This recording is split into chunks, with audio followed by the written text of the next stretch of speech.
네, 시청자 여러분 안녕하십니까. 출발 증시와이드의 김동성입니다. 오늘은 12월 18일 화요일입니다. 대선을 하루 앞두고 있는 무척이나 중요한 날입니다. 이것도 한파가 몰아닥쳤네요. 어제부터 좀 춥더니 오늘부터 한파가 몰아닥친다는 예정이 딱 들어맞았습니다. 아침 출근길 상당히 춥더라고요. 내일 또 대선 투표 날에는 이번 한파 기한 동안에 가장 추운 날이 될 거라고 합니다. 서울을 기준으로 오늘이 영하 7.2도인데 내일은 영하 10도까지 내려간다고 합니다. 물론 체감온도는 더 떨어지겠죠.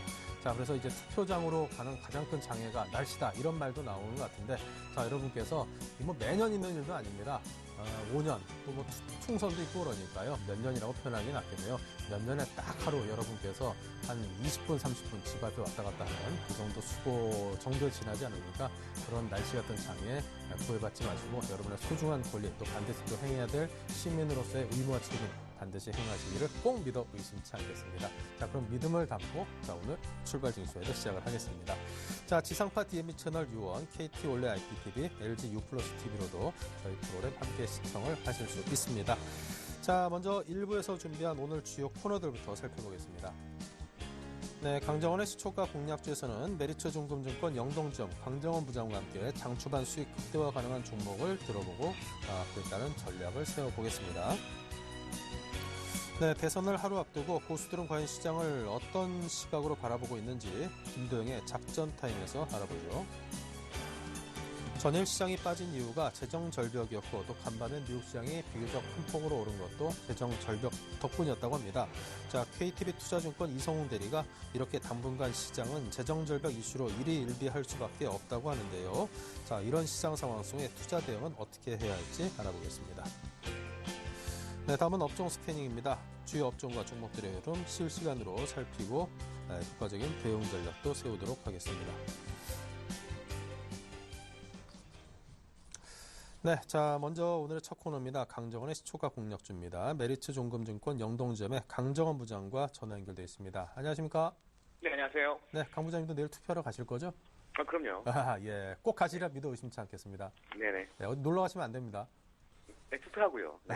예. 네네. 저는 지난주에 부재자 투표 신고했다가 바빠가지고 이틀 동안 투표를 못 해가지고 내일 또 네. 주소지까지 가야 되는데 저도 꼭 하겠습니다. 네, 알겠습니다. 예.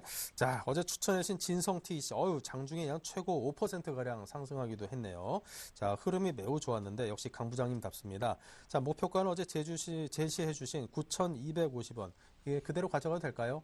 네, 그대로 가져가도 될 것 같고요. 역시 뭐 중국 관련, 중국 경기 모멘텀에 수혜주기도 하고 그동안은 주가가 많이 빠졌습니다. 내년도 실적도 기대되고 있고 또 제가 어제 투자 포인트에서 말씀드렸던 것처럼 중국에서의 매출처 다변화와 더불어서 미국의 신공장 가동 그리고 3년간 연평균 30% 이상의 성장성 이런 것까지 감안했을 때 지금 주가 수준 괜찮다. 저박한 메리트가 있다고 말씀드리겠고요. 목표가인 제가 9,250원 제시했습니다만 내년도 실적 대비해서 한 16,000원 정도의 밸류에이션 매력은 있는 종목이다라고 생각하시면 될 것 같습니다. 네, 진성TC 목표가까지의 상승 기대해 보겠고요. 자, 계속해서 시초가 공략하는 오늘의 추천 종목 어디일까요? 네, 오늘은 아시아나항공을 시초가 공략주로 제시하도록 하겠습니다. 아시아나항공은 국내 2대 항공사고요. 대한항공 다음이죠. 화물과 여객 운송을 매출을 하고 있습니다.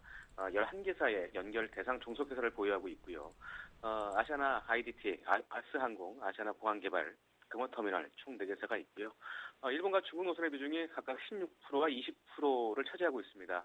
이 단거리 노선 사업 비중이 좀 높은 그런 상황이라고 보시면 되겠고, 수송 기준으로 해서 국내 여객이 한 22%, 국제 여객은 24%, 국제 화물이 25%의 시장 점유율을 차지하고 있다고 보시면 되겠습니다. 올해 4분기 실적은 그 일본 노선을 중심으로 해서 여객 수요 좀 악화로 인해서 영업이익은 1조 4,846억 원, 그러니까 전년 동기 대비해서는 3% 증가할 것으로 전망되고 있습니다만 영업이익은 74% 감소한 130억 원을 전망하고 있습니다.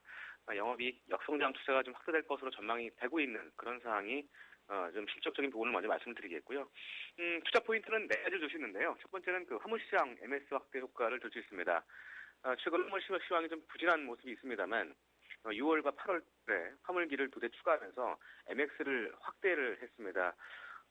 이에 따라서 이제 4분기에는 21.5%였던 그런 화물 MS가 24.5% 정도로 확대되는 모습을 좀 보였고, 최근에 IT 수요를 중심으로 해서 화물 수요가 점진적으로 좀 회복되고 있습니다. 공급량을 확대하면서 MS를 확보한 효과가 좀 나타나고 있는 것으로 좀 파악되고 있고요.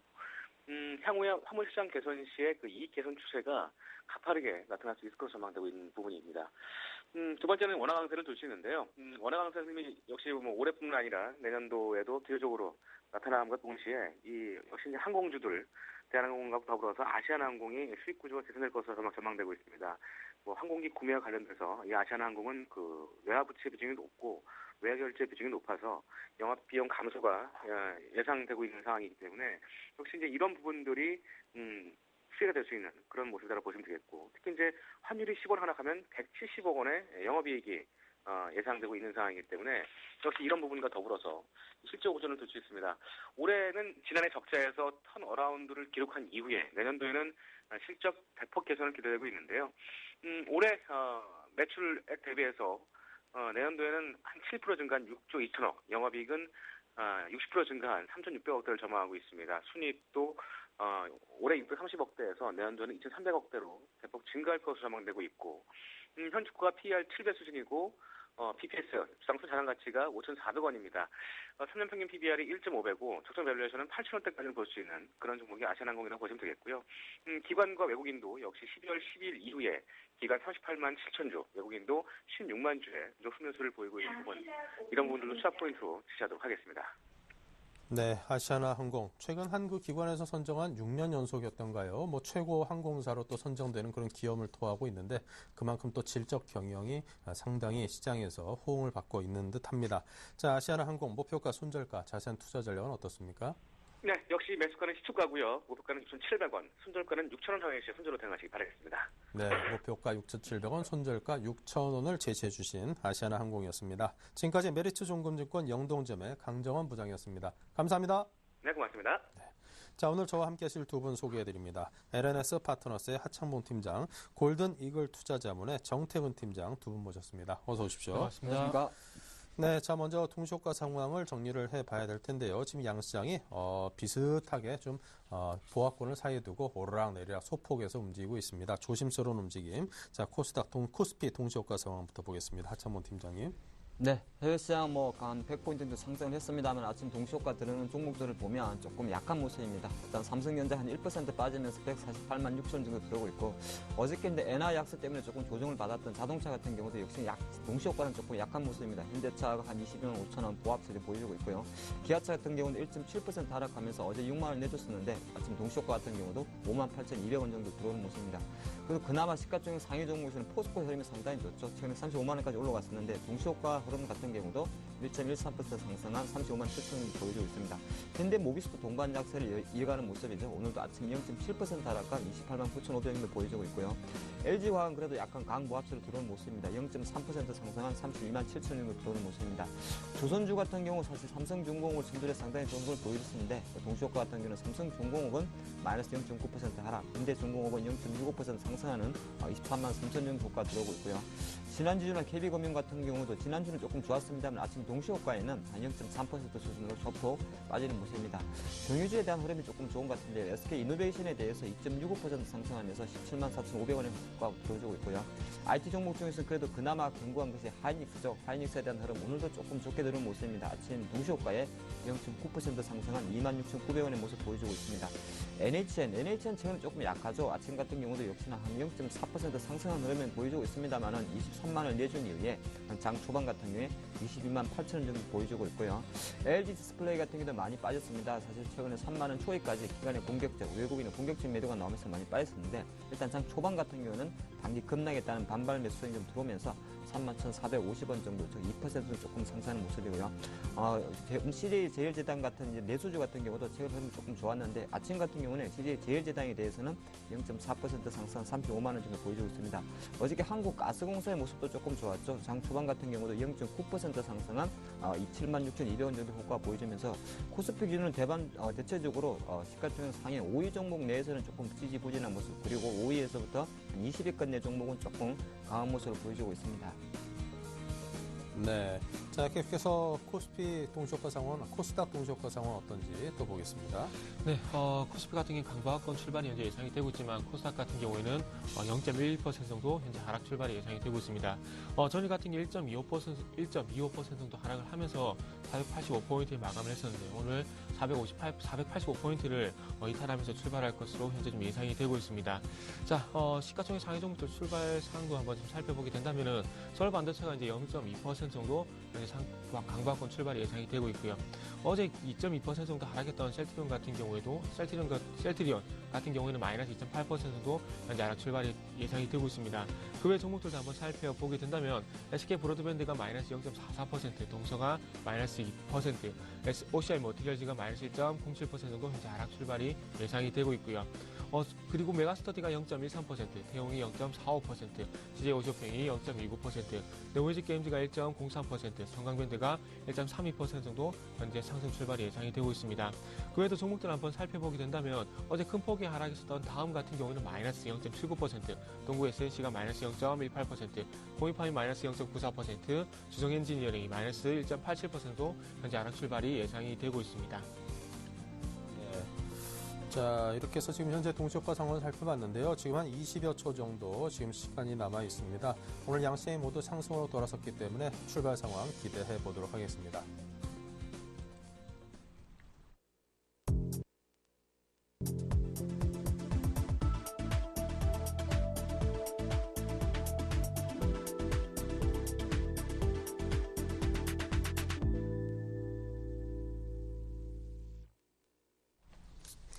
네, 자, 우리 하창봉 팀장 그리고 정태은 팀장 두 분과 함께 동시효과 상황 정리를 해봤습니다. 자, 이제 또 거래소와 코스닥이 이제 막 장 출발을 했는데요. 양시장이 좀 비슷한 또 수치로 출발을 했습니다. 저 이런 거 되게 좋아하는데 5.5포인트가 거래소는 상승했고요. 코스닥은 0.5%가 상승했습니다. 양시장이 모두 상승으로 출발했고 1988 그리고 코스닥 486포인트로 장을 출발을 했습니다. 1988. 88 올림픽 생각나네요. 오늘 느낌이 좀 좋은데요. 오늘 장에 좋은 일들 많았으면 좋겠습니다. 그때 호돌이 막 이렇게 하면서 올림픽 고3이라 가지고 그때 올림픽 잘 못 봐서 되게 속상했었습니다. 자, 양시장 출발 상황 정리를 해보겠습니다. 자, 먼저 1988포인트로 출발한 거래소 쪽 하창봉 팀장께서 정리합니다. 네, 일단은 시장 출발 시장 같은 경우 아침 동시효과 들어올 때보다는 조금 좋은 모습으로 시작하는 모습입니다. 일단 삼성전자가 플러스로 출발했습니다. 150만 6천 원 정도 들어오면서 0.3% 상승하는 모습이고요. 지금 일단 삼성전자는 애플의 주가 상대적으로 상대적 흐름을 보여주고 있죠. 애플의 주가는 어제 조금 반등했습니다만은 최근에 역시나 삼성의 강세는 좀 지속된다 보는 겁니다. 한 150만 원 정도에서 상당히 좋은 흐름을 보여주고 있고요. 자동차 역시나 동시효과만큼이나 조금 안 좋죠. 현대차 0.6% 하락, 모비스 0.5%, 기아차 0.7% 하락했는데 사실 자동차 같은 경우 최근에 보면 이제 일본의 어떤 양적 완화 이야기 계속 나오고 있죠. 그러니까 아무래도 물론 현대 기아차가 일단 해외 수출 해외 비중 자체 50% 늦기 때문에 환율 영향이 좀 작다고는 했습니다만은 과거 한 2005년도로 제가 기억나는데요. 원엔 환율이 급격하게 하락했을 때 사실 가장 데미지를 입을 수 있는 것은 어쩔 수 없이 자동차가 맞긴 맞습니다. 그런 투자 심리적 요인이 어제 자동차의 낙폭을 좀 가져왔지 않나 보겠고요. 그나마 포스코는 조금 견뎌주는 모습입니다. 35만 5천 원. 최근에 보면은 저도 포스코 한 35만 원까지만 봤는데 최근 좋은 흐름 자체가 계속적으로 이어지는 모습 조금 더 관심 있게 보셔도 될 것 같다 말씀드리겠고요. LG화학이 동시효과처럼 좋은 흐름을 보여주고 있습니다. 최근 3거래일 정도 조금 조정을 받았었죠. 하지만 오늘 다시 32만 9천 원까지 2.2% 상승하는 모습이고요.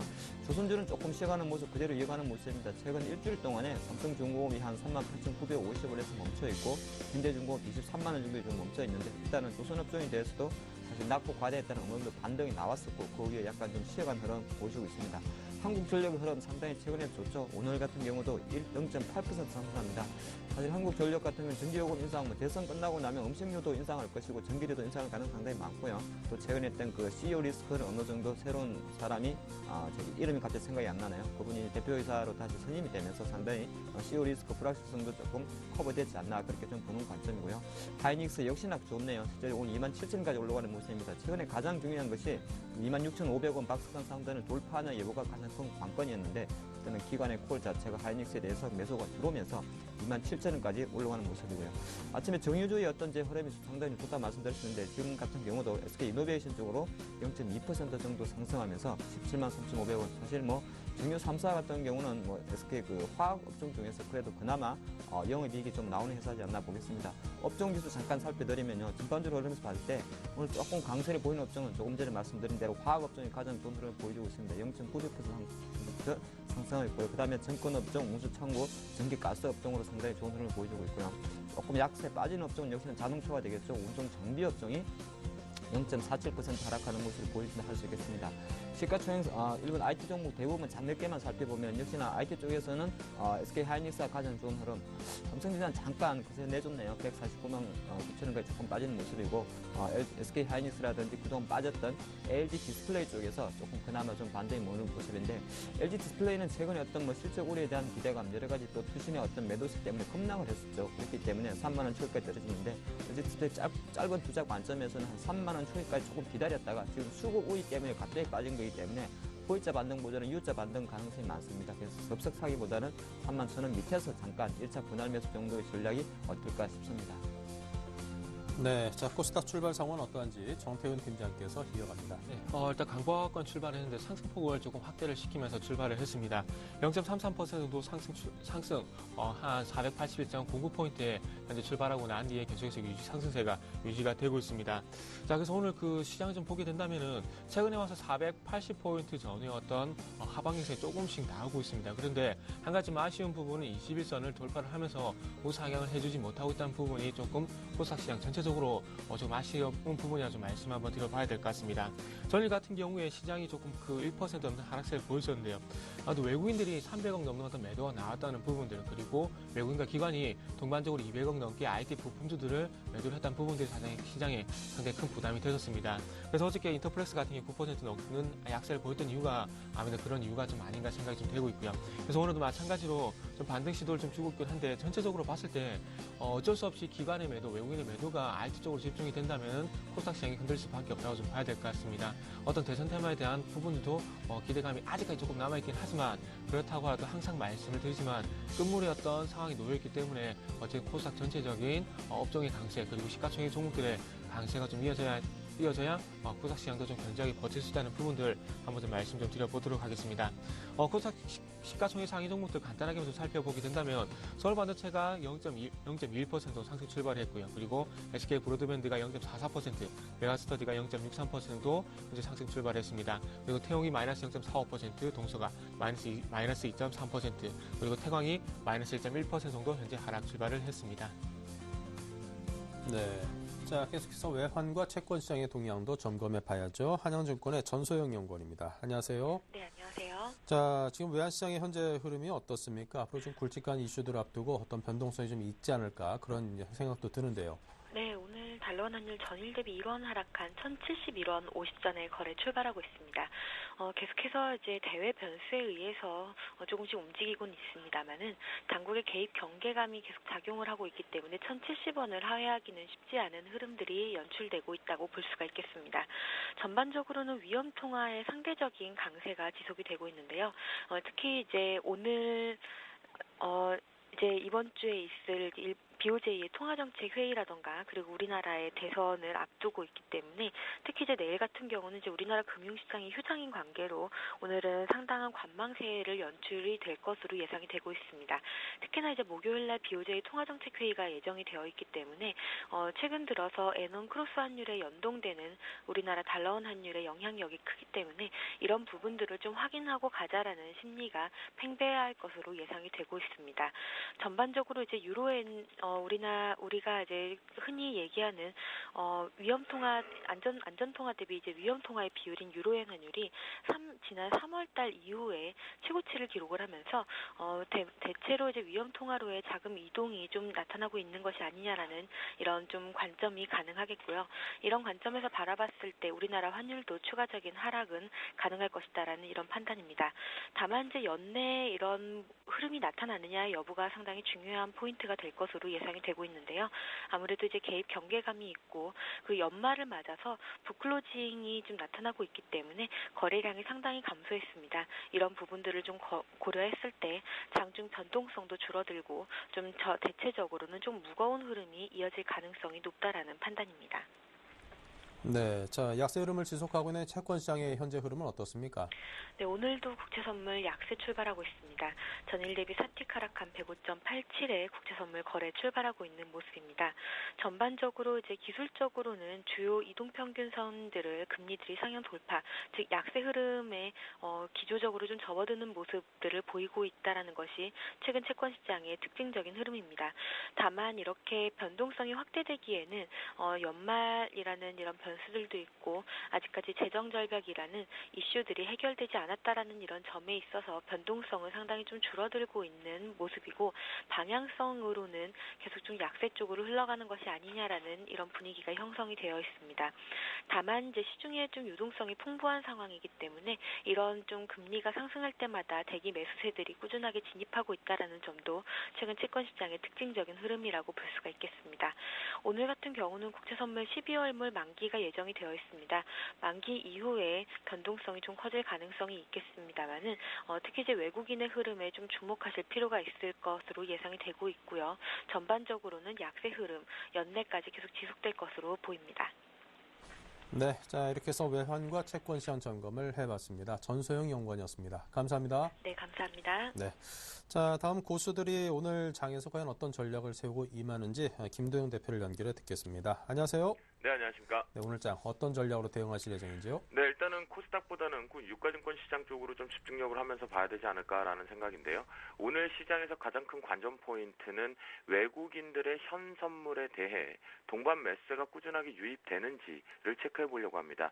단기적으로 너무 단기 급등 트레이딩이 나오다 보니까 그 부분에 삼성전자를 제외하고는 나머지 대형주들 쪽에서도 크게 시세를 좀 분출시키지 못했던 시점인데요. 그러다 보니 지수의 입장적으로 좀 숨고르기가 나타나야 되기 때문에 지금 현재 보시는 바와 같이 유가증권 시장에서 외국인들의 40억 정도의 매도 압박, 그다음에 선물 시장에서의 매수와 매도가 반복되고 있는 상태에서 방향성이 나오지 않고 있는 시점이기 때문에 오히려 지수 쪽에서 숨고르기가 나타날 수 있기 때문에 공격적인 매수 타이밍보다는 해외 증시 쪽에서 유동성이 확대될 수 있는 것, 즉 자금력들이 많이 풍부해지고 있는 시점에서 그 섹터 쪽으로 집중력을 가지고 매매 트레이딩을 한번 잡아보겠다라는 생각을 가지고 있다라고 말씀드리겠습니다. 네, 자, 그렇다면 5장 공략주 어디입니까? 예, 오늘 5일장 공략주 같은 경우는 앞에서 살짝 언급드렸던 해외적인 증시 부분에 대해서 모멘텀을 가져오고 있는 부분들을 말씀드리겠다라고 말씀드렸는데요. 그 전에 계속해서 정유, 철강, 그리고 기계, 화학업종 등과 같이 전반적으로 기초 소재 쪽에서는 분명히 모멘텀이 있으니까 분할 매수하자라고 말씀드렸는데 그 중에서 좀 언급드리지 않았던 섹터가 하나 있습니다. 바로 금융 섹터에 대해서 두 가지 종목을 좀 말씀을 좀 드리려고 하는데요. 현재 시장 같은 경우는 이제는 올해를 잘 마무리 짓고 나는 시점이라면 결국 유동성이 확대되는 장세 쪽으로 갈 수 있는 부분이다라고 보시면 좋겠고 유럽적인 부분과 미국적인 측면에서만 보더라도 주도 섹터로 가고 있는 것은 금융 섹터이기 때문에 우리나라 입장에서도 금융 섹터를 한번 잡아보자라고 하기 위해서 첫 번째 DGB 금융지주를 언급을 좀 드려보고자 합니다. DGB 금융지주 동사 같은 경우는 여러분들이 잘 알고 계시는 예전 대구은행이겠죠. 대구은행 부분에서 지역은행주들에 대해서는 분명히 실적 모멘텀이 안정적인 매출 드라이브가 나오고 있다는 시점까지 볼 수가 있는데요. 자, 바닥권에 대해서 지난 8월 달에 대바닥 부분을 삭제를 하고 본다라면 대략 12,500원에 대한 지지력 테스트가 좀 강하게 만들어지고 구축이 되고 있는 시점입니다. 또한 그 속에서 시장에서 소외되지 않고 각자의 길을 좀 가고 있는 부분인데요. 단기적인 트레이딩 관점에서 좀 올라오다 보니까 공격적인 투자자시라고 한다면 종가상 14,000원을 깨지 않고 종가가 형성이 된다라면 그 부분에 신규 진입이 가능하겠지만 그러지 못하고 단기 트레이딩 관점에서 지수상이 좀 올라왔기 때문에 숨고르기 양상이 나온다라고 한다면요. 여러분들께서는 13,500원에서 14,000원 밴드 속에서 매수 타이밍을 한번 잡아보겠고요. 그러면 목표가 같은 경우에는 중기적 관점이겠죠. 15,000원 정도 설정을 하면서 대응 매매 트레이딩을 섞겠자라고 말씀 좀 드리겠고 순절 라인은 12,500원 부분을 강력히 지키는 부분으로 한번 체크를 해보자라고 말씀드리도록 하겠습니다. 자, 두 번째 종목 같은 경우는요. 금융 섹터 중에 이제 우리가 알고 있는 은행주를 한번 봤다면 이제 두 번째 같은 경우에는 증권주를 한번 보고자 합니다. 보험주 같은 경우는 지난번에 한번 언급을 드렸던 보험주가 있기 때문에 보험주를 제외하고 오늘은 증권주를 좀 언급드리려고 하는데요. 바로 시장에서 잘 알려지지 않고 있지만 그래도 분명히 지주자 성격 속에서 증권 섹터와 함께 산업의 패러다임 속에서 먼저 우상향 슈팅을 지수 대비해서 갈 수 있다라는 끼를 갖고 있는 한국금융지주입니다. 동사 같은 경우는 여러분들이 알고 있는 한국 한투 언급을 할 수가 있는데요. 자, 위쪽으로 상단으로 올라간 뒤에 숨고르기 지수 따라서 지금 내려오고 있는 부분인데요. 그렇기 때문에 이 그 증권주 같은 경우는 지수의 영향력을 많이 받기 때문에 종가상 부근에서 4만 원 부근을 이탈하는 부분이 나온다면 4만 원 이하에서 39,000원 밴드 속에서 매수 타이밍을 한번 잡아보자라고 말씀드리겠고요. 그 부분 속에서 당연히 중기적인 관점보다는 단기 트레이딩 관점을 놓고 보신다라고 하면 42,000원 돌파 안착하는지 여부를 보면서 끌고 가실 수 있겠는데요. 제가 보는 관점에서 4만 원 이하 정도에서 분할 매수가 들어간다라고 한다면 내년 상반기까지 분명히 좋은 흐름을 통해서 중기적 관점에 44,000원을 뚫고 45,000원대 부근 안착 가능성이 있다라고 한번 말씀을 좀 드리겠고, 순달라인 같은 경우 조금은 이 한국금융주, 증권주 같은 경우는 지수에 연동될 수 있기 때문에 손절라인 조금 디테일하게 잡아서 좀 크게 본다라고 했을 때는 대략 38,400원 정도를 손절라인으로 잡고 대응을 하신다라면 결국은 시장이 유동성이 확대될 수 있는 개화되는 시점이라고 봤을 때 증권 섹터와 은행 섹터는, 특히 금융 섹터는 절대로 포트에서 하나 정도는 편입해 두셔야 된다라는 거 잊어버리시면 안 될 것 같습니다. 네, 금융세트에 대한 관심을 지속해야 된다는 말씀을 주셨습니다. 자, 지금까지 김도영 대표와 함께한 오늘장 전략과 공략주였습니다. 감사합니다. 네, 감사합니다.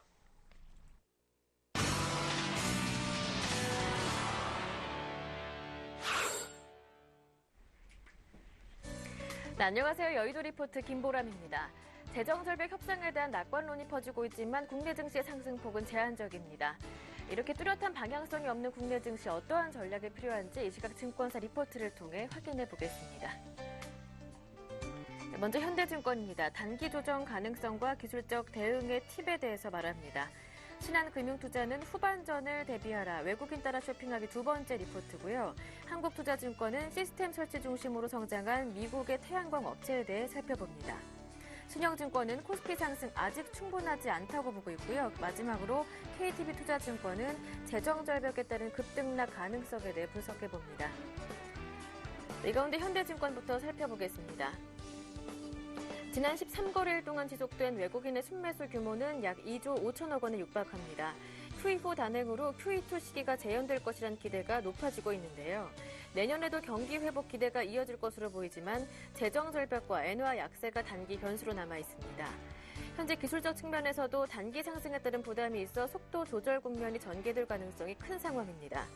하지만 주봉상 추세 반전의 시그널이 발견되고 있어 조정 시 매수 관점이 유리해 보이는데요. 섹터 내 주도주 삼성전자, 호남석유, 현대제철, 삼성중공업의 흐름에 주목해보고 이 종목들이 11선을 훼손하지 않는다면 보유 대응이 유리할 것으로 판단합니다. 다음은 신한금융투자입니다. 최근 외국인 매수 유입에 따른 대형주 강세로 중소형주와의 수익률 격차가 확대됐습니다. 하지만 외국인 매수세 유입기 후반에는 중소형주의 수익률 괴리도가 해소되는 국면이 등장하는데요. 또한 외국인과 기관의 스탠스가 엇갈린 경우에는 지수보다는 개별 종목의 움직임이 더 강해집니다. 따라서 외국인 유동성에 따른 대형주의 강세는 좀 더 이어질 가능성이 크지만 그 과정에서 점차 본격화될 기관 수급의 소극성을 감안해서 일부 중소형주에 대한 접근도 가능한 시점이라고 판단합니다. 다음은 한국투자증권입니다. 글로벌 태양광 업체의 주가 약세에도 미국 태양광 업체의 주가는 양호한 모습입니다. 미국의 선파워와 솔라시티는 태양광 시스템 설치를 중심으로 수익 구조를 바꾸고 있다는 점에 주목할 필요가 있는데요. 폴리실리콘 생산업체에 비해 시스템 설치 비중이 높은 미국 태양광 업체의 주가도 안정적인 흐름을 나타내고 있습니다. 미국, 일본, 중국 등의 태양광 시스템 설치 수요 또한 안정적으로 늘어날 전망입니다. 특히 일본에서는 원전 비중 축소에 따른 전기요금 인상으로 태양광 시스템 설치 수요가 꾸준히 늘고 있는 추세입니다. 다음은 신영증권입니다. 미국을 중심으로 한 매크로 지표의 안정세가 이어지고 있는데 이러한 미국 경기 모멘텀은 최소한 내년 1분기까지는 회복 흐름을 이어갈 것으로 보입니다. 글로벌 정책 지원이 지속되고 있고 중국도 안정 속 성장을 추구하며 한층 경기에 중점을 두려는 모습이 포착되고 있는데요. 따라서 지금은 시장에 대한 긍정적인 시각을 유지할 필요가 있으며 경기 방어주보다는 민감주 중심의 포트가 유리할 것으로 판단합니다. IT 섹터에 대한 투자 환경이 가장 양호하며 조금 긴 시각에서는 중국 관련 산업재, 금융 부문에 대한 관심이 필요해 보입니다. 네, 마지막 KTB 투자증권 리포트 내용은 KTB 투자증권 이성웅 대리와 함께합니다. 안녕하세요. 네, 안녕하십니까. 네, 리포트 내용 전해주시죠.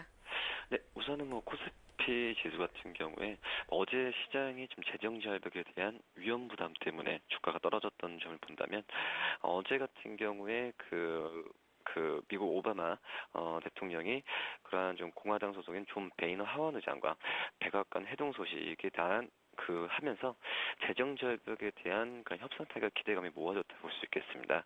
한마디로 전일에 그런 재정 절벽 우려 때문에 떨어졌던 주가는 오늘 같은 경우에 같은 재료로 인해서 다시 반등할 가능성이 좀 크다라고 볼 수 있겠고요. 지금 현재 시장에서는 그 부분이 크게 좀 반영되지 않고 있지만 우리 상승 쪽의 무게를 강하게 두는 게 좋지 않을까라는 생각이 들고, 그리고 지금 현재 강하게 상승세 붙지 않는다만 한다면 오후 정도에 가서는 상승 여력이 좀 크게 좀 나타나지 않을까라는 생각이 들고 있습니다. 하지만은 대선 투표율이 내일이 바로 오기 때문에 약간의 시장에서는 그 위험 자산에 대한 투자는 좀 크게 늘리지 않을 가능성이 좀 크다라고 볼 수 있겠고요. 그렇기 때문에 오늘처럼 오전에 상승폭을 크게 늘리지는 않으면서 시장은 출발하지 않을까 하는 생각이 들고 있습니다. 한마디로 당분간 관건은 외국인 매수세가 얼마나 더 들어오느냐, 이 부분이 가장 크고, 그 다음에 대선 끝난 후에 투자 심리가 어느 정도 살아나냐, 이 부분을 좀 관심 있게 좀 봐야 되지 않을까 하는 생각이 좀 들고 있습니다. 그렇기 때문에 최근에 주가에서 외국인들의 매수세가 그나마 계속 유지되고 있는 종목들 위주로 해서 좀 살펴보는 게 좋지 않을까라는 생각이 많이 들고요. 그렇기 때문에 코스피에서 그런 IT나 과대 낙폭에서 외국인이 매수하면서 올라왔던 그러한 종목이나 업종들 좀 살펴봐야 되지 않을까라는 생각이 듭니다. 네, 말씀 잘 들었습니다. 고맙습니다. 네, 감사합니다. 지금까지 여의도 리포트였습니다.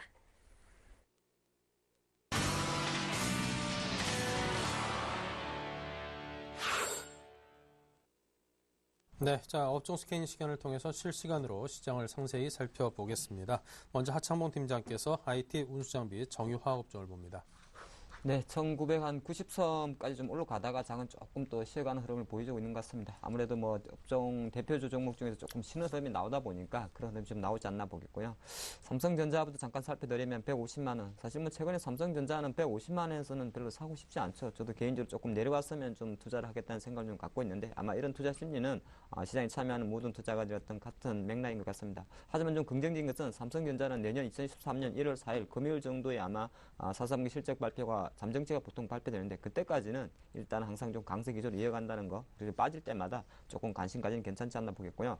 역시나 조금 좋았던 하이닉스, 최근에 보면 하이닉스 같은 경우도 4분기에 대한 실적 기대감 여러 가지 이야기 때문에 기관들 상당히 좋아하는데, 일단 오늘 흐름에서 박스권을 돌파했죠. 그렇기 때문에 27,000원 정도에서 아마 일시적 단기 차익 욕구가 지금 현재 수준에서 전강 후약으로 조금 밀리는 모습을 보여주고 있습니다. 항상 그렇듯이 제가 늘 드릴 말씀이 하이닉스나 LG 관련주들은 항상 추격 매수보다는 조정시 매수가 맞습니다. 그런 관점에서 오늘 일단 하이닉스에 대한 차익 욕구가 나오기 때문에 그런 흐름 조금 보시면서 공격적으로 들어가기보다는 실제적으로 지금 장 자체가 공격적으로 들어갈 장은 아니다, 그런 말씀드리겠고요. LG 디스플레이 지금 아침 같은 경우에 1.6% 상승하면서 낙폭 과대에 따른 반발 매수로 좀 들어오고 있는데, 전체적 흐름 자체가 실제적으로 어떤 일부 투신의 어떤 펀드 매도, 그리고 실적에 대한 어떤 불확실성, 그런 것 때문에 단기 급락에 따른 반등 정도로 보입니다. 항상 그런 것이 주가라는 것이 갑자기 잘 올라가다가 한 번 빠지고 두 번 빠지고 세 번 빠질 때는 상당히 거래량을 동반하면서 많이 빠진다는 거죠. 그런 관점에서는 LG 디스플레이 같은 경우도 상당히 좀 좋은, 내년에 대해서 IT 쪽에서는 좋은 흐름을 보여주고 있습니다만 간단히 봤을 땐 단기 추세에 꺾였다는 거죠. 제가 아침에 동시효과 말씀드렸듯이 굳이 공격적으로 들어가기보다는 한 박자 기다리는 것도 사실 늦지 않다. 보통 전략수로 봤을 때는 3만 원 이하에서 1차 매수, 나중에 3만 2천 원 올랐었을 때 확인 매수 전략이 조금 어떨까 싶기 때문에 제가 판단할 때 공격적으로 들어가기에는 아직은 수급이 조금 우위에 있다, 그런 말씀 드리겠고요. 삼성테크인 같은 경우는 한 6.67% 상승하면서 6만 원 정도 나오고 있는데, 어제도 이제 한국항공우주 카이의 매각이 불발됐죠. 그것 때문에 지금 조금 하락하는 종목도 있고 상승하는 종목도 있습니다. 하락하는 종목은 아무래도 카이, 한국항공우주라든지 카이의 지분을 갖고 있는 삼성테크인 같은 게 조금 될 수가 있을 것 같고요. 당연히 대한항공 같은 건 조금 오르고 있겠죠. 하지만 삼성테크인은 최근에 역시나 한 6만 원 정도에서 조금 쉬어가는 흐름을 보여주고 있다 말씀드리겠고요. 다음으로 좀 지지부진한 자동차 살펴드리면 제가 생각할 때는 이거는 엔화도 엔화입니다만은 실제적으로 자동차 같이 한번 리뷰 한번 해보겠습니다. 최근 12월 달 증시 동안에 현대차 기준으로 23만원에서 멈춰 있었다는 겁니다. 근데 실제적으로 이 12월 달에 어떤 현상이 생겼냐면 장은 벌써 2,000포인트를 갔었다는 거죠. 하지만 자동차들이 철저하게 못 가다가 어저께 급 하락을 나왔습니다. 바로 실망 매물이라 할 수 있는 겁니다. 실제적으로 애널리스트들은 그런 말을 하죠. 엔화 약세 이야기 뭐 별로 중요하지 않다. 그런 이야기 하는데 사실 그건 큰 흐름이 중요한 게 아니고요. 가장 수급 논리라 저는 좀 생각이 듭니다. 그리고 또 하나가 이제 내년 바로 이제 한 2주 정도 지나면은 바로 4분기 성적표에 대한 준비치가 나왔을 때 사실 4분기에 대한 자동차주의 어떤 판매량에 대해서는 확실성이 없다는 겁니다. 그런 관점에서 아마 기관적으로 선제적 매도가 나오고 있지 않나 보겠습니다. 그래서 늘 연말까지 속썩이는 자동차 조금 더 지켜봐야 될 것 같다 말씀드리겠고요. 완성차 좀 빠지다 보니까 뭐 모비스라든지 위아 같은 종목들도 조금 동반 하락을 하는 모습이고요. 최근에 타이어주들은 상대적으로 조금 좋은 흐름을 보여줬었는데 타이어주 같은 경우도 최근에 한 3일 정도 보면은 약간은 뒤로 밀리는 모습입니다. 그래서 자동차 섹터가 지금 현재 시장적인 측면에서 봤을 때 약간은 시장을 2,000포인트 좀 지켜주는데 좀 발목을 잡고 있지 않나 그렇게 보는 것이고요. 아무래도 완성차가 시게 되면은 뭐 동양기전이라든지 기타 관련 자동차 뭐 부품주들도 약간은 지지부진한 흐름. 그러니까 지지부진하다는 것이 어떻게 보면 좋을 수도 있고 어떻게 보면 나쁠 수도 있습니다. 좋다는 것은 뭐냐면 아직은 뭐 거래량이 활발하면서 갑자기 빠지는 것이 아니라 약간은 자금이 제한적인 상태에서 좀 밀리는 모습이기 때문에 사실 뭐 이런 게 가장 애매합니다. 투자 전략은 뭐 신규 매수 들어가기도 애매하고 팔기도 애매한 그런 흐름인데 현재 수준에서는 제 개인적인 판단으로 자동차주가 조금 시장이 태클을 걸고 있다 그렇게 보겠고요. 조선업종 잠깐 살펴드리면 조선은 뭐 최근에 보면 상당히 경기 낙폭 과대 경기 민감주 중에서 상당히 좋은 흐름을 보여줬죠. 현대중공업이 오늘 왜 이렇게 강하느냐? 현대중공업도 이제 카이 입찰에 했었죠. 하지만 실제적으로 현대중공업 단독 입찰로는 카이 매각이 안 됩니다. 그렇기 때문에 실제적으로 대한항공이 빠져버리는 상태에 있었기 때문에 현대중공업은 실제적으로 또 그것도 약간 불확실성을 잡고 있었습니다. 사실 최근에 삼성중공업이 이렇게 37,000원까지 가고 뭐 나름 기타 뭐 대우조선해양 같은 것도 올라올 때 현대중공업이 못 갔던 것이 왜 쓸데없이 또 우주항공산을 인수하려고 해갔냐 그런 흐름을 좀 갖고 있었거든요. 그 흐름 쪽에서 오늘 이제 그런 게 좀 없어졌다 보니까 오히려 한 1.3% 오히려 약간 상대적 강세를 보인다는 겁니다. 투자 전략은요 간단합니다. 조선주는 사실 현대중공업보다는 항상 삼성중공업을 좀 탑으로 보시고요. 지금 수준에서는 제가 판단할 때는 약간 뒤처진 현대중공업이 그동안 올라갔던 삼성중공업이나 기타 관련주에 대해서 좀 키를 맞추는 그런 흐름이지 않나 보겠고요. STX 관련주 잠깐만 살펴드리면 최근 일단 STX 페노션 매각 이야기 때문에 많이 좀 올랐었죠. 오늘 STX 페노션도 조금 쉬고 있는데 실제로 봤을 때 뭐 그런 흐름 자체 뭐 약간 단기성 이슈 때문에 최근에 상당히 좋은 지난주도 좋은 흐름 보여주고 있었는데 큰 그림에서 보면 조건도 아닙니다. 빚 갚기 위해서 자기 알짜배기를 판다는 소리죠. 그런 관점에서 보기 때문에 만약에 뭐 저는 항상 조선업종을 살 거라면 굳이 STX 조선해양이나 뭐 니포조선 이런 걸 사는 것보다 늘 대우조선, 삼성중공업을 좀 탑으로 보시는 게 어떨까 싶고요. 제가 성강밴드를 좀 계속적으로 좀 좋게 말씀드리는데 아직까지는 이 피팅 업체들이 조금 지지부진한 것 같습니다. 지금 실제적으로 성강밴드 오늘은 한 1% 반등하고 있는데 전체적으로 봤을 때 글쎄요 개별주의 약세라 봐야 될지 아니면 그 실제적으로 태광 효과죠. 태광 효과로 봐야 될지 아직까지는 조금 부진하기 때문에 내년에 대한 기대치, 뭐 피팅 업체에 대한 기대치 갖고 있습니다만은 지금 수급 우위 때문에 조금 약하지 않나. 하지만 단기적으로 봤을 때는 글쎄요 한 23,000원 정도 짧은 3중 바닥이 있기 때문에 지금 현재 순위에서 툭 던지는 것보다는 한 글쎄요 일단 분할 매수 정도 차원에서는 전 나쁘진 않지 않나 말씀드리겠고요. 다음 정유업종으로 잠깐 살펴드리겠습니다. 정유 아까 아침 말씀드린 대로 상당히 좋은 흐름 보여주고 있죠. SK이노베이션이 2.6%, GS가 한 1.2%, 뭐 SO일이 한 0.9% 상승하고 있는데 SK이노베이션은 사실은 뭐 정유도 있습니다만 전기차 배터리 부문도 있죠. 오늘 보면 전기차 배터리 부문에 내년에 또 2013년도에 전기차에 대해서 좀 긍정적 이야기 나오다 보니까 아무래도 국내 2차 전지 관련해서는 사실 SK이노베이션이나 LG화학 쪽에 좀 매수가 들어오고 있다 말씀드리겠고 오늘 화학주가 오랜만에 다 빨갛습니다. LG화학이 2%. 아마 제가 보니까 전기차 모멘텀이나 중국 모멘텀을 같이 보시면 좋을 것 같고요. 역시나 호남석유나 금호석유가 3% 상승하는데 저는 이런 생각이 들었습니다. 진짜 화학주가 가려면 실제로 호남석유는 이미 오늘 이제 제가 생각한 가격까지 왔네요. 한 25만 원 위에 있어야 된다는 겁니다. 중국에 대한 모멘텀 생각하고 중국 증시가 2100포인트 생각하면 오늘 아마 그런 키맞추기가 나오고 있지 않나 보겠습니다. 즉 호남석유는 실제적으로 만약에 중국에 대한 경기 기대감이 올라간다면 종가 기준으로 25만 원을 안착을 해야 되고요. 금호석유 같은 경우도 마찬가지나 13만 원까지 가줘야만이 실제적으로 중국에 대한 기대감으로 갈 수가 있다. 그런 말씀 드리는데 조금 그래도 긍정적인 것은 금호석유 위주로만 잠깐 말씀드리면 지금 현재 수준에서 글쎄요 한 13만 원에 약간 단기 저항이 되고는 있습니다만 워낙 가파르게 올라온다는 것은 그만큼 힘이 있다는 겁니다. 그래서 저희가 늘 드리는 말씀이 화학주 워낙 좀 고생 많이 했습니다만 일단은 현재 증시로 흐름을 봤을 때는 좀 긍정적 흐름 기대 가져가다 말씀드리겠고 상한가 종목 하나만 보겠습니다. 웅진케미칼이죠. 이 상한가 치면 안 되는 종목인데 상한가를 쳤네요. 웅진이 이제 하다가 돈 되는 건 다 판다는 소리입니다. 웅진케미칼 내년 정도에 판다 그러죠. 매각한다 그러죠. 그래서 어저께 상한가 가고 아직 뭐 매각 인수 대상이나 금액 절차에 대해서는 프로세스는 나오지 않았습니다만 일단은 피인수 그러니까 팔리는 회사이니까 당연히 상한가 가지 않겠습니까? 그런데 그런 흐름에서 이제 단기 급등을 해주고 있는데 뭐 상한가 흐름만 봐서는 사실 한 번 더 갈 수 있는 흐름이 남아 있겠죠. 하지만 뭐 실제적으로 봤을 때 뭐 제가 뭐 이런 건 스케일폰 공략 말고는 편대면대 공략은 안 되기 때문에 하여튼 네, 그런 말씀 드리는데 일단은 매각 이슈 때문에 이틀 연속 상당히 좋은 흐름을 보여주고 있다. 그런 말씀 드리겠고 하나 그 화학적인 조금 특징적인 것이 실제적으로 KP케미칼이 있습니다. KP케미칼이 이제 오늘도 상승돼 이 종목은 아시겠지만 호남석유로 흡수 합병이 되죠. 제가 매각 일정 갑자기 좀 생각은 안 나는데 연초 정도에 호남석유화학으로 합병이 되기 때문에 KP케미칼은 이제 없어질 종목입니다. 그래서 이제 합병되면 합병 비율에 따라서 넘어가겠죠. 하지만 그런 합병 기대감 자체가 사실은 시장에서 저는 KP케미칼의 어떤 그 합병 가치는 호남석유에 이미 현재 주가에 묻어 있다고 생각합니다. 그래서 만약에 두 종목 중에서 뭘 사라고 하면 저는 호남석유를 사겠는데 일단 오늘 KP케미칼이 그런 합병 어떤 이제 거의 다 왔습니다. 제가 알기로는 1월 달로 알고 있는데 그 정도에서 이제 흡수 합병이 되기 때문에 그런 모멘텀 그리고 화학업종에 대한 모멘텀으로 조금 상승하고 있지 않나 그렇게 봐드리겠습니다. 네, 자 이어서 정태은 팀장께서 철강과 기계, 금융건설을 살펴보겠습니다. 네, 일단 철강부터 한번 살펴보도록 하겠습니다. 철강업종 같은 경우에 업종 전체적인 흐름은 지금 현재 1.2% 정도 화학업종과 동반적으로 현재 시장을 좀 주도를 하고 있습니다. 자, 그래서 종목들을 한번 살펴보게 된다면 포스코 현재 0.5%, 현대제철이 2.2%, 고려아연이 1.25%, 영풍이 3.85%, 뭐 동국제약 1.82%, 그리고 풍산이 1.9% 정도 현재 강세를 보여주고 있는데요. 최근에 그 철강업종 같은 경우에 오늘 이트레이드 증권에서 좀 안 좋은 리포트가 나왔죠. 내년 1분기가 지나야 조금 실적이 바닥을 다지면서 좀 우상향할 것이다. 그런 얘기 현재 나오고 있는데요.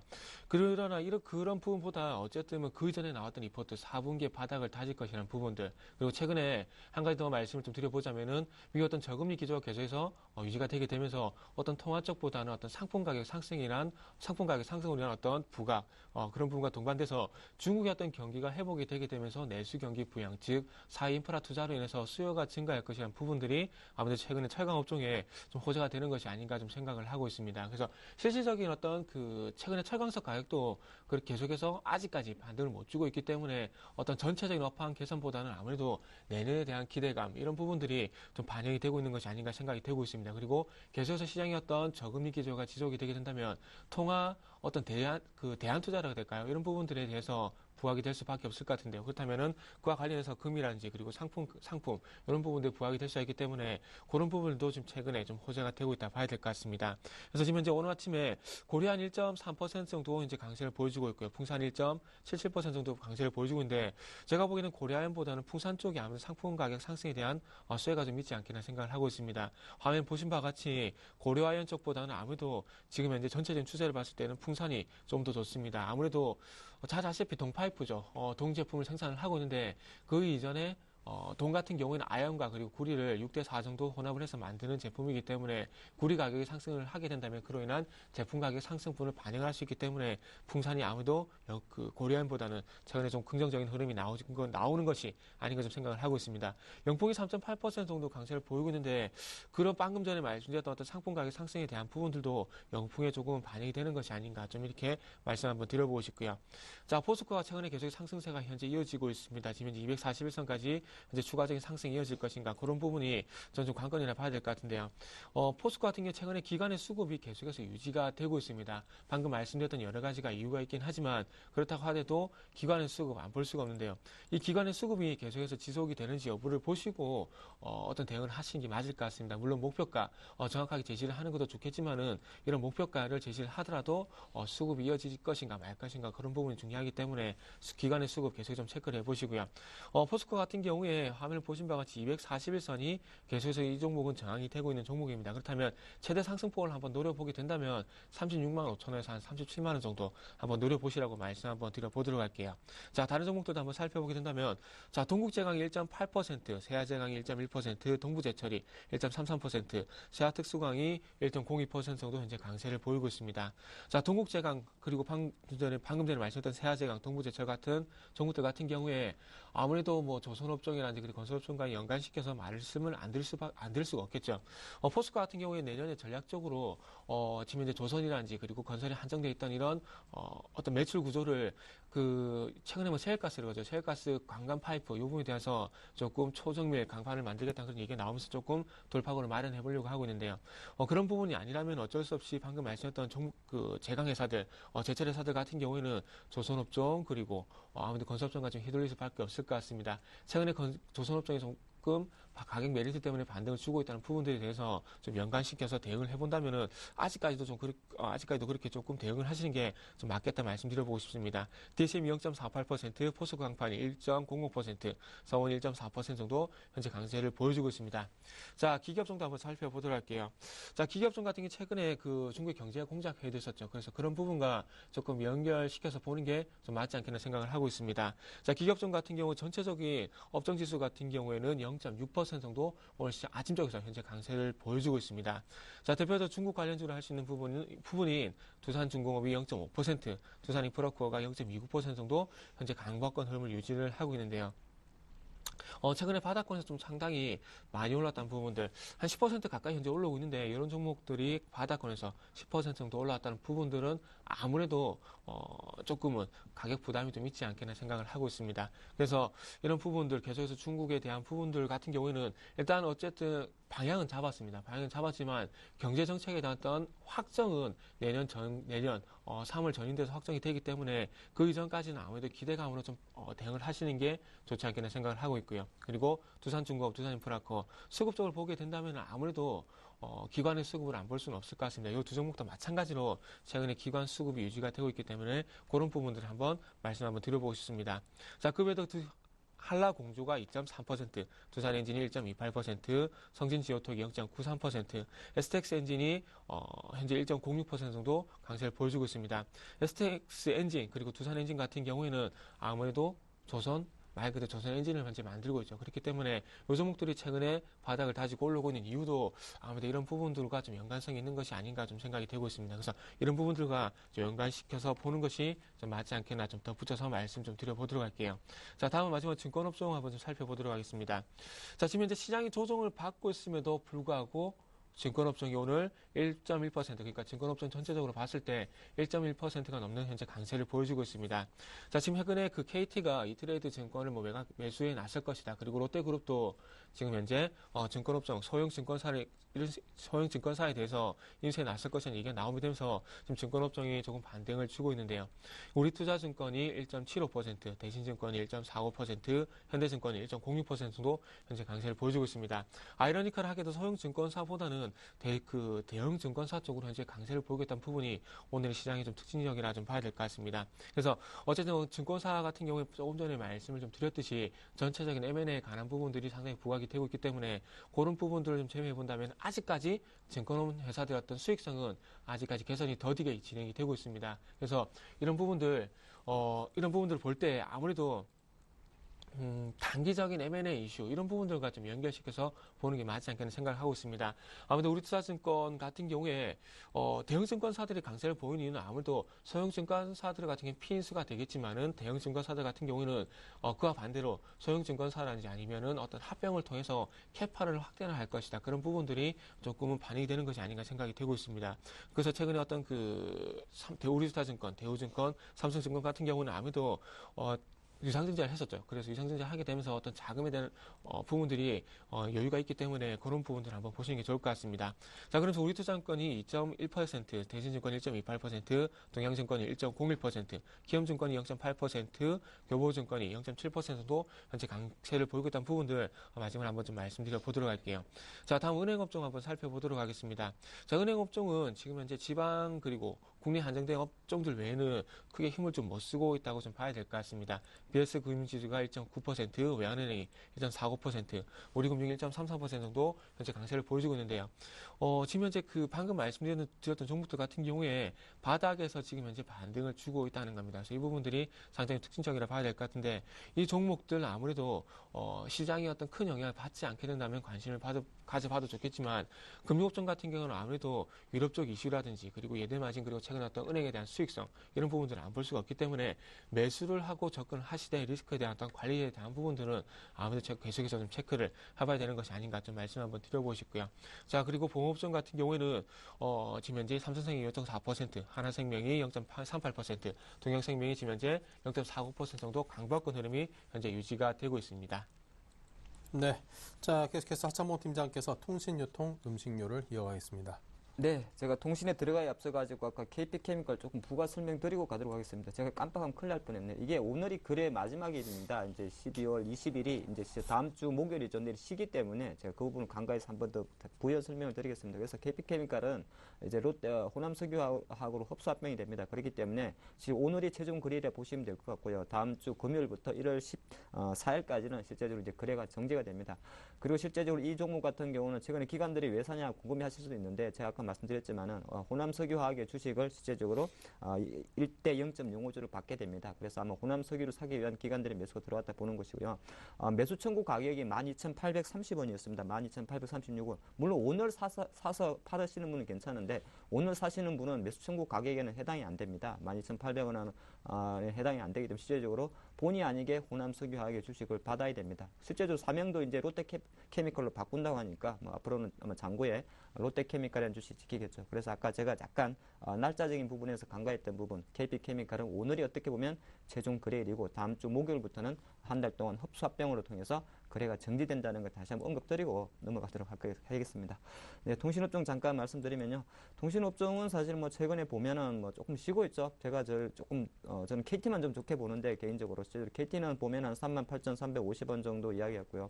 12월 초순에 이제 아이폰 5 출시 이야기 나오면서 사실은 시장에서는 SK텔레콤과 KT에 대해서 많이 주목을 했습니다만은 최근 이제 12월 달 시장에 대한 탓도 좀 해야 될 것 같습니다. 12월 시장 접어들어서 사실 방어주가 부각되기보다는 경기 민감주의 어떤 반등세가 나오다 보니까 약간은 좀 흘러갔다 말씀드리겠고, 왜 제가 약간 개인적으로 KT를 조금 좋아하냐면은 실제적으로 최근에 이제 이런 흐름이 있죠.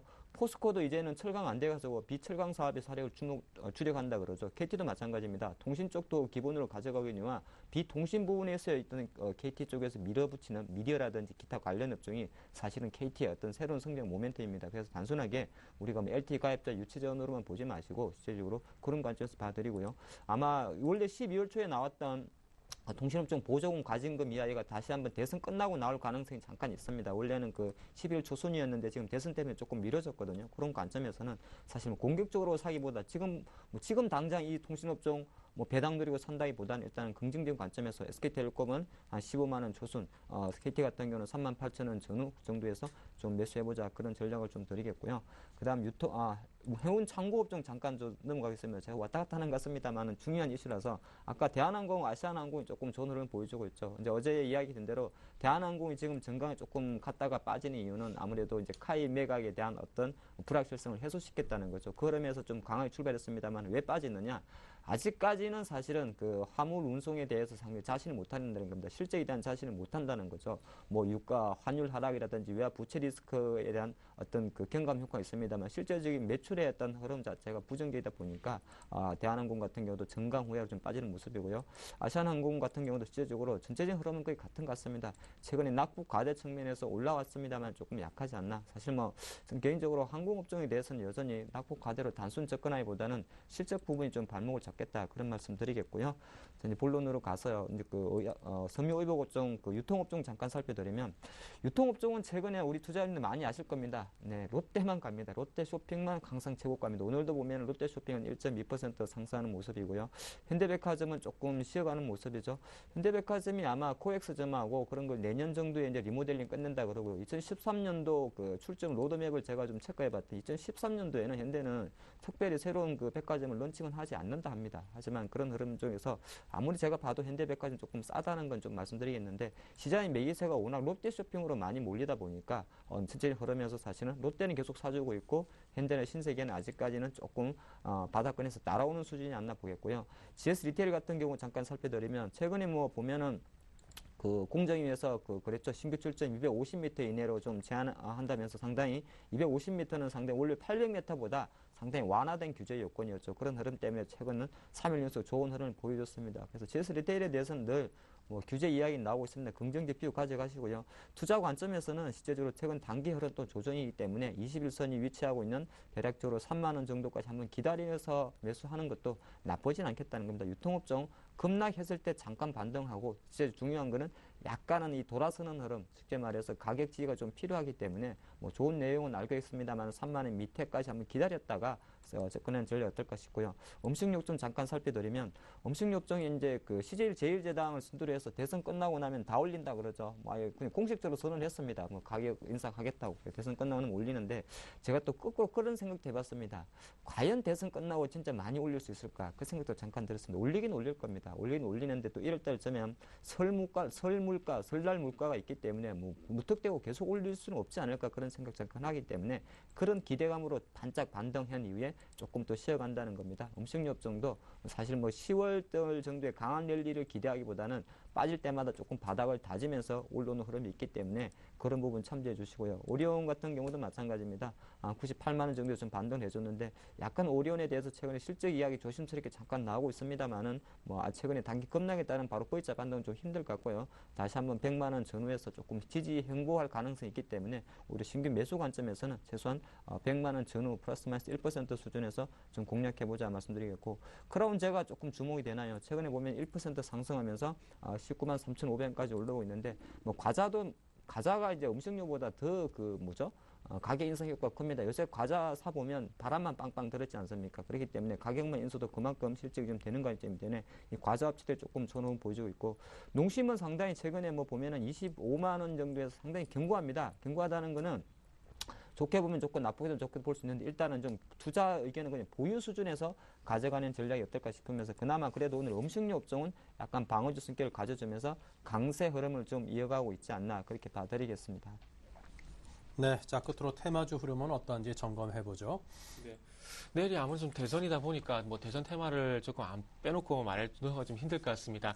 과연 내일 누가 될지 내일 12시 그리고 12시쯤에 조금 알 수 있다 그러는데요. 지금 아침 쪽 오늘 흐름을 보게 된다면 아무래도 문재인 테마 쪽보다는 이제 박근혜 테마가 좀 강세를 보이고 있다는 부분이 특징이라 봐야 될 것 같습니다. 지금 현재 보령 매대행사 무상증자 소식이 있긴 하지만 아무래도 대선 테마도 조금 묶여 있다고 좀 봐야 될 것 같은데요. 보령 매대항스가 이제 10% 정도 현재 강세를 보여주고 있고요. 그리고 잘 아시는 이지가 4.8%, 아까방 컴퍼니가 6.13% 정도 강세를 보여주고 있다는 부분들 특징적이라 봐야 될 것 같고요. 그 외에도 비트컴퓨터, 신우수환, 동양물산 종목들이 현재 1% 내외 강세를 보이고 있다는 부분들 특징적이라 좀 봐야 될 것 같습니다. 자, 그리고 문재인 관련주 같은 경우에도 현재 아침쪽에 약세에서 조금 그 강세로 좀 전환이 되는데요. 바른손 같은 경우 지금 2.6%, 우리들제약이 2.5%, 우리들생명과학이 2.6% 정도 현재 강세를 보여주고 있습니다. 지금 현재 그 9시 반 이전에는 조금 그 박근혜 쪽이 상당히 좀 강했었다가 지금 다시 한번 문재인 쪽에서 힘을 내주고 있다는 부분들이 좀 특징적인 부분이 아닌가 좀 말씀 한번 드려보고 싶고요. 그리고 마지막으로 특징주 하나만 좀 살펴보도록 할게요. 베이직하우스가 아침 쪽에 상당히 좀 강세를 보여주고 있는데 지금 현재 6% 넘는 현재 강세를 현재 보여주고 있습니다. 최근에 뭐 유통업종, 특히나 백화점 업종 쪽에서 겨울철 어떤 성수기 그리고 겨울철 그 10월달 매출이 급증을 하게 되면서 상당히 조금 부각이 됐었는데요. 아무래도 백화점 매출의 가장 큰 부분을 차지하는 게 의류입니다. 근데 이 의류가 상당히 실적이 개선, 매출이 큰 폭으로 증가를 하게 되면서 백화점에 상당히 큰 영향을 미쳤듯이 베이직하우스도 지금 현재 4분기 실적이 조금 괜찮아질 거라는 얘기가 나오고 있습니다. 4분기 영업이익이 250억 정도 현재 예상이 되면서 한 65% 정도 증가 이렇게 얘기가 나오고 있습니다. 그래서 관심 있으신 분들은 실적을 조금 체크를 하시면서 대응을 하신다면 도움이 되지 않겠나 이렇게 정리를 해보도록 하겠습니다. 네, 자 이렇게 해서 테마주 흐름 점검까지 해봤습니다. 지금까지 하창봉, 정태근 두 분 전문가와 함께했습니다. 감사합니다. 감사합니다. 네, 자 오늘 1부 순서는 여기서 마치겠습니다. 일단 증시가 뭐 나쁘지 않은 모습 보인 채 흘러가는 것 같아서 다행입니다. 2부에서 다시 뵙겠습니다.